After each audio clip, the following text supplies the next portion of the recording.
গুলোতে শিক্ষার বিষয় রয়েছে। আর যারা বাঁচতে চায় না, আল্লাহ ভীরু নয়, আল্লাহর প্রতি বিশ্বাসী করতে চায় না, গোনা থেকে বাঁচতে চায় না, খেয়াল খুশি চলতে চায়, তাদের জন্য কিছুই নেই, ফায়দা নেই তাদের জন্য। ইন্নাল্লাযীনা লা ইয়ারজুনা লিকাআনা, আল্লাহ পাক ইরশাদ করছেন এই আয়াত অত্যন্ত গুরুত্বপূর্ণ, সবগুলি গুরুত্বপূর্ণ, কিন্তু এই আয়াতটি মনে রাখবেন। এই আয়াতে 4টি জাহান্নামীদের গুণ বর্ণনা করেছেন। জাহান্নামে কারা যাবে, কারা জাহান্নামে যাবে, জান্নাতে যেতে পারবেন না, 4টি তাদের গুণ বর্ণনা করেছেন। এই গুণগুলি, খারাপ দোষগুলি যদি থাকে তাহলে জাহান্নামে যেতে হবে। ইন্নাল্লাযীনা লা ইয়ারজুনা লিকা, নিঃসন্দেহে যারা আমার সাথে সাক্ষাতে আশাবাদী নয়, বিশ্বাসী করে না যে আল্লাহর সাথে কোনদিন সাক্ষাৎ হবে, বিশ্বাসী করে না যে আল্লাহ রাব্বুল আলামিনের কাছে হিসাব দিতে হবে, বিশ্বাসী করে আল্লাহর সামনে হাজিরা দিতে হবে, বিশ্বাসী করে আল্লাহ পাক ধরবেন, আল্লাহর পাকড়াও রয়েছে, বিশ্বাসী করে না। লা ইয়ারজুনা লিকান, আমার সাথে সাক্ষাৎকে বিশ্বাসী করে না। এক কাফেরের গুণ, জাহান্নামীর গুণ। দ্বিতীয় জাহান্নামীর গুণ, দোষ হচ্ছে ওয়ারাদু বিল হায়াতিদ দুনিয়া, আর পার্থিব জগৎ পেয়ে সন্তুষ্ট হয়ে গেছে, গদি পেয়ে সন্তুষ্ট হয়ে গেছে, পয়সা ধন পেয়ে, ধনাঢ্য হয়ে সন্তুষ্ট হয়ে গেছে, ব্যবসা বাণিজ্য পেয়ে সন্তুষ্ট হয়ে গেছে, চাকরি পেয়ে সন্তুষ্ট হয়ে গেছে, সুস্থতা পেয়ে সন্তুষ্ট হয়ে গেছে, ভালো গাড়ি বাড়ি নারী পেয়ে সন্তুষ্ট হয়ে গেছে, ভালো নাগরিকত্ব, আমেরিকার নাগরিকত্ব পেয়ে অথবা গ্রিন কার্ড পেয়ে সন্তুষ্ট হয়ে গেছে, যথেষ্ট, যা মনের কামনা ছিল পেয়ে গেছি।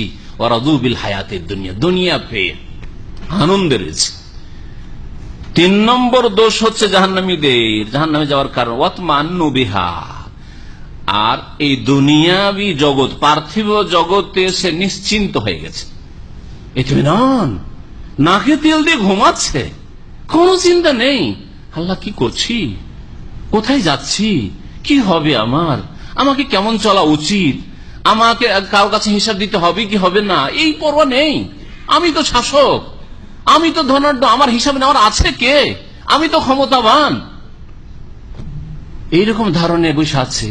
আমার কোনো ভয় ভীতি নেই, আমার কোনো চিন্তা নেই, আমার 7 পিঁড়ি বসে বসে খেতে পারবো, যত টাকা ইনকাম করেছি আমিও বসে খেতে পারবো, ইচ্ছা করলে আমার ছেলে মেয়েরা খেতে পারবে, ছেলেরাও খেতে পারবে, তাদের আরো কয়েক প্রজন্ম খেতে পারবে।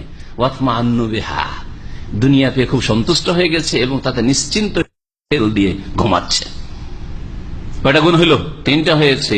4 নম্বর শুনো, ওয়াল্লাযীনা হুম আন আয়াতিনা গাফিলুন, আর যারা আমার নিদর্শনাবলী থেকে উদাসীন হয়ে রয়েছে, আল্লাহর সৃষ্টিগত যে নিদর্শন, আল্লাহকে চেনার জন্য, সেগুলিও দেখো কিছু চেনে না, সমুদ্রের সামনে দাঁড়িয়ে শুধু আমোদ ফুর্তি করে, কিন্তু আল্লাহর কুদরত বলে এগুলো যে সৃষ্টি করেছেন সৃষ্টিকর্তা রব, তার কিছু হক আছে না, নিজের মাথা থেকে পা পর্যন্ত সবসময় দেখছে, কত যত্ন নিচ্ছে, কিন্তু কখনো চিন্তা করে না যে এটা দানকারীর কিছু হক আমার উপর রয়েছে। বাপ জন্মদাতার যদি এত হক থাকে, মা 10 মাস পেটে রেখে যদি এত বড় হক থাকে, তো যিনি আল্লাহ রব্বুর সবকিছু আমাকে দিয়েছেন তার কি হক রয়েছে, এ সম্পর্কে একেবারে উদাসীন, কোনো খবর নাই, তার বেখবর হয়ে রয়েছে। এই 4টি দোষ যদি থাকে তো জাহান্নামে নিশ্চিত যেতে হবে।